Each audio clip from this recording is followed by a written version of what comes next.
Halo Sobat Genves semua, selamat siang. Kita ketemu lagi ya di program Klinik Saham tentunya bersama CGSA ya. Hari ini saya Andrian dan juga ada Mas Mino ya yang akan menemani siang hari dari Sobat Genves semua pastinya ya. Jadi biar nggak ngantuk ya, yang sambil trading ya tentunya biar dapat insight-insight menarik nih ya. Tentunya harapannya biar cuan semua pastinya.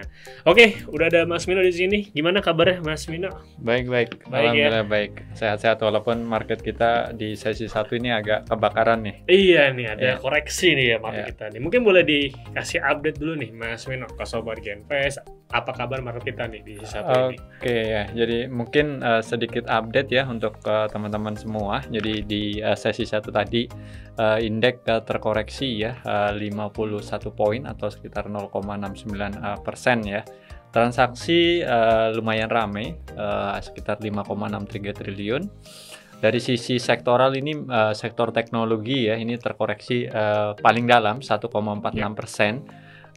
Ini nyambung sama market di Wall Street tadi malam, karena tadi malam di Wall Street juga sektor teknologi ini menjadi salah satu sektor yang paling tertekan ya, walaupun kalau kita lihat dari sisi sentimen ini lebih ke arah emiten ya, bukan sesuatu yang sifatnya makro seperti kenaikan imbal hasil obligasi atau segala macam gitu. Tapi memang yang namanya sentimen kadang-kadang tidak peduli nih sentimennya bersifat dari emiten atau lebih ke sifat makro. Yep. Kemudian sektor yang kedua yang menjadi pemberat ya di sesi 1 adalah sektor basic material atau sektor bahan baku, di mana ini terkoreksi 1,04% ya. Plus sektor keuangan juga ini ada koreksi nih, Indrek. Ini kelihatannya profit taking juga ya, karena kemarin beberapa juga naiknya cukup signifikan. Iya, sudah rally ya maksudnya ya. Iya, jadi big caps nih beberapa hari terakhir. Ya, jadi itu ya yang sedikit update ya terkait dengan market.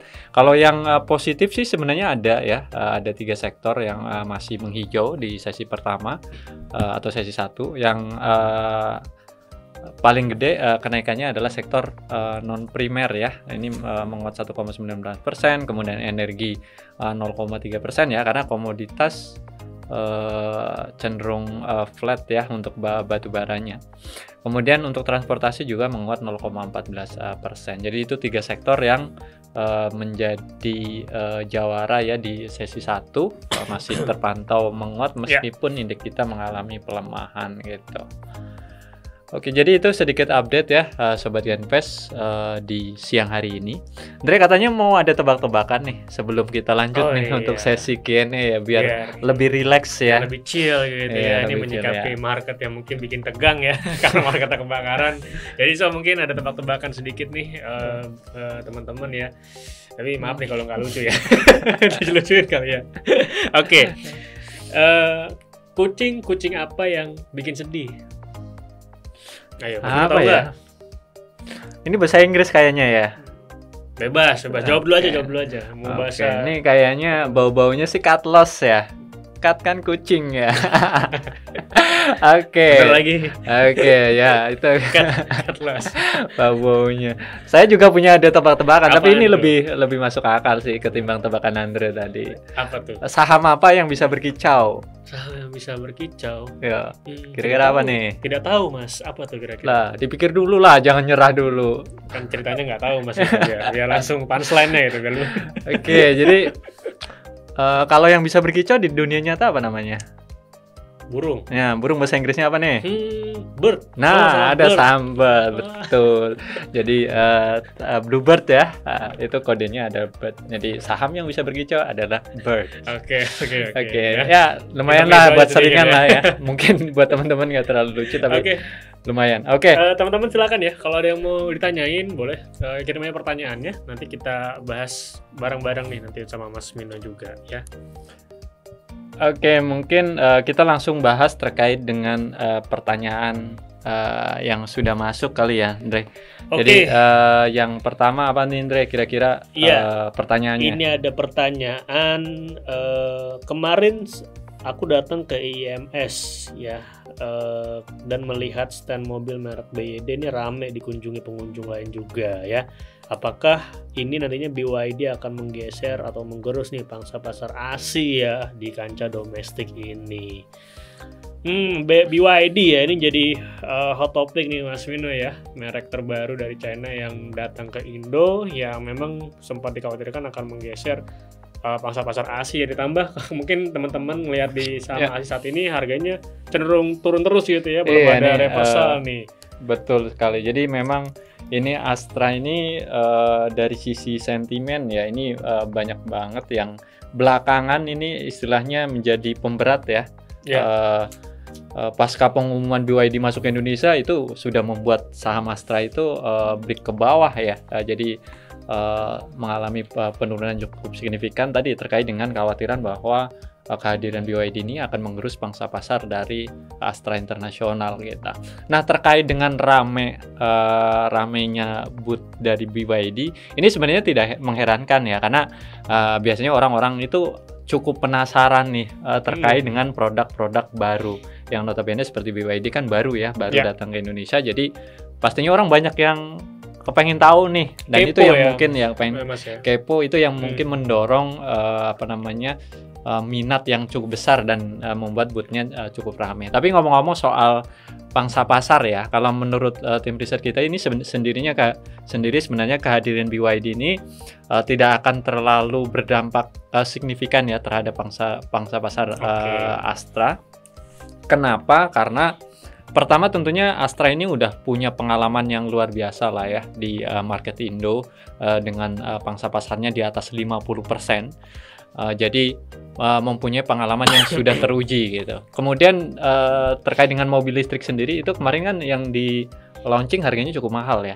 Harganya cukup mahal, kemudian juga kapasitas kursinya juga masih di bawah 7 ya. Paling murah tuh 400-an ya Mas. Iya, 400-an juta. Ya. Jadi ya mungkin berpengaruh tapi tidak akan signifikan. Dalam artian ya mungkin yang akan beli orang-orang yang di kota-kota besar yang seperti Jakarta lah ya. Seperti Jakarta, dan itu pun kalangan tertentu aja, karena dengan harga segitu itu relatif masih cukup mahal ya untuk ukuran kebanyakan consumer di Indonesia. Dan juga gitu. Kalau saya nggak salah mengingat infrastruktur terkait electric vehicle sendiri juga masih adanya di kota-kota besar ya Mas Vina, yang masih mendukung ya. Jadi belum rata nih. Belum merata. Jadi masih banyak hambatan lah terkait dengan mobil full listrik. Walaupun ya tentunya kalau kita lihat di jalanan di jalanan Jakarta ya, misalnya kayak mobil Wuling misalnya yang kecil itu juga udah cukup banyak, cuma ya itu biasanya hype-nya hanya di awal, beberapa bulan di awal sih. Jadi nanti kalau misalnya udah beberapa bulan itu efeknya akan mulai mereda gitu. Oke ya. Itu ya terkait pertanyaan tadi terkait dengan BYD. Dan teman-teman juga boleh nih yang mau nanya langsung via audio, boleh ya, nanti kita langsung callingan langsung nih teman-teman. Oke, ke pertanyaan berikutnya nih, menjelang puasa nih. Oh, jadi sebentar lagi kita akan masuk ke bulan Ramadan ya, tidak terasa ya. Dan kira-kira saham apa nih yang bakal diuntungkan ya khususnya di bulan-bulan Ramadan biar makin berkah juga nih ya investasinya nih, nggak cuma ibadahnya ya, itu juga makin berkah. Sebenarnya puasa nih Mas, gimana nih Mas? Ya, kalau misalnya di bulan Ramadan itu kita harus mengingat beberapa hal ya. Mungkin dari sisi konsumsi, walaupun puasa ini justru biasanya meningkat ya, karena orang puasa bukannya nggak makan, malah biasanya makannya tambah banyak gitu, karena borongan gitu. Jadi tentunya saham-saham di sektor consumer ini bisa menjadi salah satu pilihan ya, misalnya kayak sektor consumer, misalnya mungkin ICBP. Orang kadang-kadang juga males juga ya, misalnya harus masak gitu kan, terutama anak kos nih. Ya paling gampang sahurnya misalnya pakai mie lah, mie instan, gampang tinggal rebus selesai gitu kan, buat sahur gitu. Kemudian juga hal-hal lain yang mungkin biasa di hari-hari biasa kita konsumsi, misalnya kayak daging ayam mungkin nggak terlalu banyak ya, tapi ketika puasa lah ini juga setahun kan cuma sekali, mungkin yang tadinya nggak ada diada-adain, itu bisa juga menjadi pendorong untuk emiten-emiten di sektor ayam-ayaman. Dan jangan lupa kalau misalnya Lebaran itu biasanya orang akan beli gadget baru nih. Bisa pulang kampung ya, pulang kampung buat pamer nih ini HP baru ya. Tentunya kayak retail misalnya kayak Era ini tentunya diuntungkannya. Jangan lupa ketika pulang kampung juga harus misalnya mudik ya, ini ritual tahunan ini juga berpotensi akan positif untuk jasa marga gitu. Iya, karena peningkatan traffic. Iya, dan untuk Jalan tol ya pasti. baju-baju baru misalnya tentunya kayak MAPI ya, MAPI, kemudian Ramayana, Juga ya. LPPF itu sepertinya. Itu juga harusnya diuntungkan. Dan yang sebenarnya yang panen juga ada satu sektor ya, kalau boleh dibilang sektor media itu biasanya cukup ramai tuh para pengiklan di masa-masa puasa dan lebaran. Jadi untuk jangka pendek mungkin saham-saham media itu bisa juga dicermati gitu. Jadi itu sih mungkin beberapa saham yang banyak ya diuntung, punya potensi iya ada tentunya potensi ya. ya di masa-masa puasa dan lebaran gitu. Yes, mau nanya dong, saham Big Banks lagi menarik nih ya, tapi kayaknya udah ketinggian nih. Mungkin nih kakaknya ragu nih untuk entry atau Ya. mau beli ya. Gimana sarannya nih saham banking yang sebenarnya menarik secara kinerja, Ya. mungkinnya karena kinerja positif juga, tapi udah ketinggian kayaknya harganya. Ya. Gimana Mas Vino, ada saran nggak nih? Sarannya seperti Ya apa? sebenarnya mungkin ketinggian itu tergantung dari patokannya ya. Jadi kalau misalnya teman-teman yang dari kemarin-kemarin mau beli tapi nggak jadi-jadi, mungkin harganya udah ketinggian gitu. Tapi tentunya dalam dunia saham itu kita ada patokan yang salah satunya adalah yang namanya valuasi ya, atau kita bisa lihat nilai intrinsik suatu saham itu berapa sih gitu.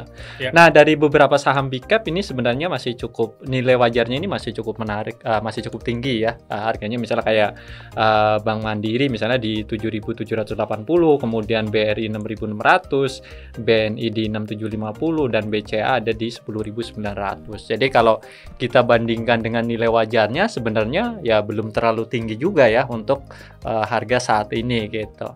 Dan tadi seperti di-mention oleh Andre bahwa dari sisi kinerja mereka cukup solid di sepanjang tahun lalu ya.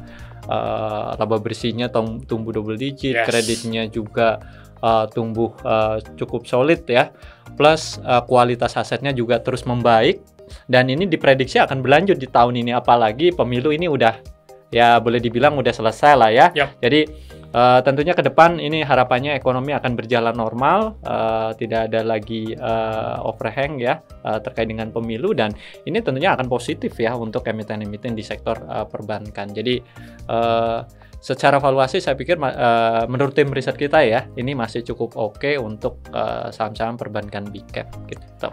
Oke ya, itu jadi advice ya untuk saham perbankan ya. Justru kalau jadi kalau lagi ada koreksi nanti bisa dimanfaatkan buat weakness ya Mas. Iya, Jadi betul. kesempatan lebih better lagi tentunya. Nah ini BNGA ya, ini menjadi misteri ya. Misteri kenapa? Karena belakangan naiknya cukup signifikan, tapi secara fundamental ini newsnya belum terlalu kelihatan. Tapi kemarin Ada kabar ya. ada kabar yang cukup menarik bahwa CMB Niaga ini mau melakukan buyback ya. Nah, Oke. buyback ini biasanya menjadi salah satu sentimen ya yang bisa membuat harga suatu saham itu naik. Karena apa? Karena ya simpelnya sebenarnya harga saham bisa naik kalau momentum belinya lebih besar. Nah, buyback ini menimbulkan adanya momentum beli yang lebih besar gitu. Jadi ini biasanya berlawanan dengan aksi korporasi lain, misalnya right issue. Kalau right issue Iya. kan terbitin saham. Kalau ini beli saham yang udah beredar ditarik lagi gitu. Jadi efeknya ini biasanya berkebalikan dengan ketika perusahaan itu right issue. Iya, ini gitu. bahas secara teknikal sedikit mungkin Mas Mino ya. Ya. BNGA ini telah kenaikannya sangat signifikan semenjak berhasil break dari sideways-nya. Kalau kita coba ukur-ukur ya, ini kenaikannya upside itu sudah sampai 15%. Mas Mino nih kenaikannya ya. Ya. Jadi buat teman-teman yang mungkin udah punya barangnya BNGA bisa taking profit ya secara bertahap ya. Buat yang mungkin terlalu tergiur atau FOMO, awas, hati-hati teman-teman ya, jangan terlalu terburu-buru ya, nanti daripada kena di pucuk lalu nanti harga sahamnya malah turun, ya ada nanti malah ini cat loss gitu ya. Seperti itu, atau cat loss seperti itu teman-teman. Oke, mungkin itu jadi pertanyaan terakhir atau last question dari Klinik Saham di hari ini. So thank you buat Sobat Genpes yang udah hadir, yang udah nonton, yang udah seru-seruan bareng. Tentunya masih ada banyak acara lainnya nanti ketemu kita ya. Dan sudah setiap pagi kita akan hadir di BTS. Nanti kita ketemu lagi di sana. Mungkin teman-teman kalau ada pertanyaan, mau update saham boleh banget ya. Oke, saya dan Mas Vino pamit undur diri. Semoga teman-teman sehat selalu dan juga pastinya cuan-cuan selalu. So, thank you teman-teman semua. Bye-bye.